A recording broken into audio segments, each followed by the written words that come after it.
안녕하십니까. 오늘은 차량 교체하실 때 조금 많이 참고하시라고 이런 거 어떤 거 차를 사야 되나라고 고민하신 분들이 많아서 우리 연수생들 또 구독자분들 참고하시라고 올려봤어요. 이렇게 도표를 그려서 설명할 건데 먼저 신차인 경우에서는 연비는 새 차니까 매우 좋겠죠. 그리고 중고차인 경우는 주행 거리나 연식에 따라서 차등하게 달라질 수 있다. 주행 거리가 많이 안 탔어요. 그러면 연비가 좋겠죠. 연식도 만약에 예를 들어서 얼마 안 됐어. 24년도 차예요. 그러면 좋겠죠.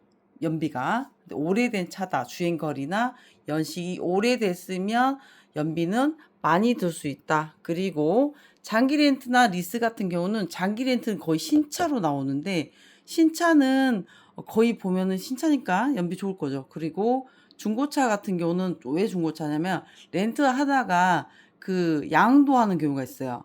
계약을 5년인데 의무로 한 1년 타다가 4년 남았어. 근데 어떤 분한테 양도를 했어요. 그렇게 되면 이 4년 남은 거에 대해서 타시게 되는 거죠. 그래서 아무튼 장기 렌트는 연비는 좋다. 그리고 리스는 신차일 수도 있고 중고차일 수도 있어요.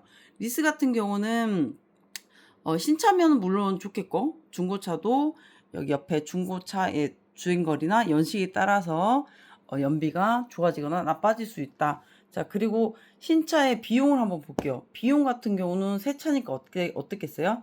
약간 높겠죠. 그 중에서도 가장 높은 차가 하이브리드가 제일 비싸요. 그리고 그 다음에 이제 휘발유, 그리고 경유. 근데 여기에서 좀 비용 문제를 따지자면 우리가 외제차 같은 경우는 비싸요. 그죠? 또 이게 큰 차일수록 비싸고 작은 차일수록 경차일수록 싸요. 그죠? 요런 게 있겠죠. 그리고 중고차인 경우는 비용이 다소 그렇게 저렴합니다. 높지는 않아요. 그래서 초보자들이 타실 때 중고차로 한 1-2년 타다가 연습용으로 타고 새 차인 신차나 장기 렌트 이렇게 새 차로 타시면 좋을 것 같다. 저는 이렇게 생각합니다. 그리고 장기 렌트 비용 부분에서 이렇게 볼게요. 자, 렌트 같은 경우는 비용이 한 달에 한 번씩 냅니다. 그리고 리스 같은 경우는 선수금 남은 금액으로 한다. 자, 선수금 뭐냐면 먼저 내는 거죠. 먼저 금액을 내고 나서 이 남은 금액을 달달이 나눠서 내는 거예요. 그러니까 리스는 번호판이 일반 번호판이고 렌트는 허하호로 나눠질 거예요. 자, 신차 보험 한번 봐볼게요. 보험 같은 경우는 신차는 내 차기 때문에 대인 대물, 자, 운전자 보험까지 의무로 들어가야 됩니다. 자, 이렇게 운전자 보험 의무 아니라고 생각하시는 분인데 의무예요.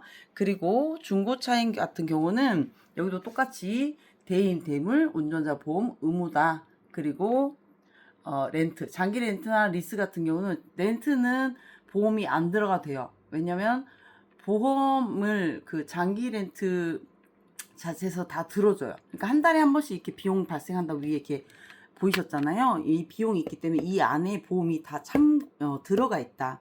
그래서 한 달에 내는 돈만 내고 비용을 보험금이 다 들어가 있다는 거예요. 자, 리스 같은 경우도 보험이 넣어야 돼요.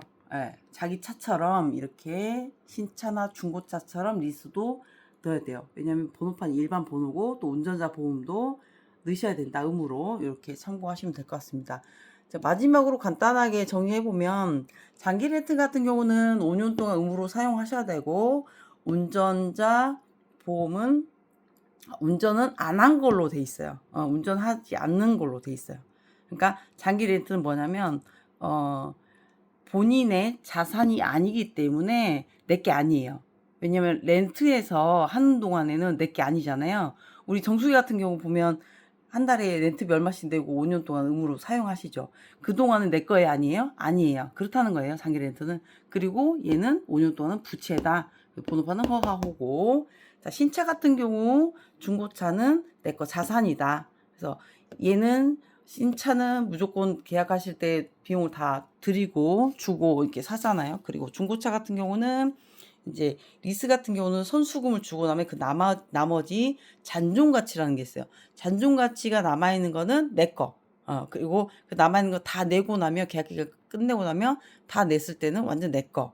그래서 이렇게 자산에 따라서 선수금이 있느냐 없느냐에 따라서 자, 리스 계약의 조건에 따라서 차이점이 발생할 수 있다라고 이렇게 알려줬습니다.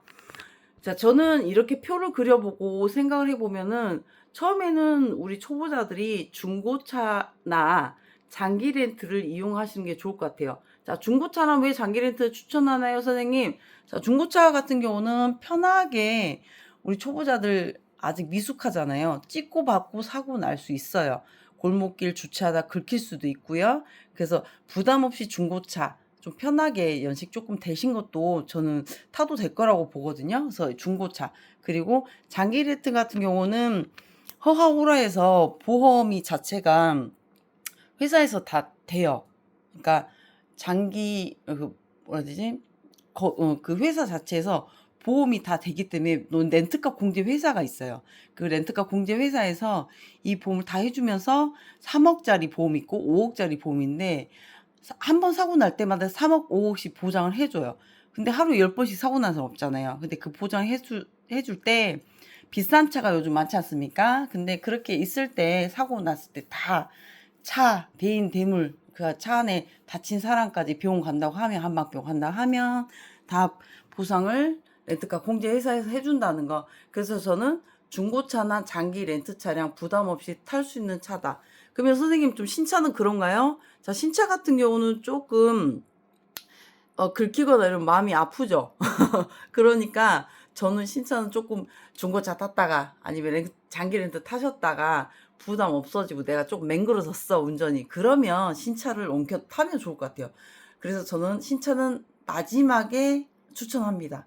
그래서 첫 번째 중고차 아니면 첫 번째 장기 렌트 둘 중에 하나 고민하셨다가 그 다음에 신차로 옮겨 타자. 자, 이렇게 간략하게 한번 도표 그려봐서 차량 교체하실 시 어떤 게 좋은 차가 내가 탈 차가 초보자들이 좋은가라고 한번 올려봤어요.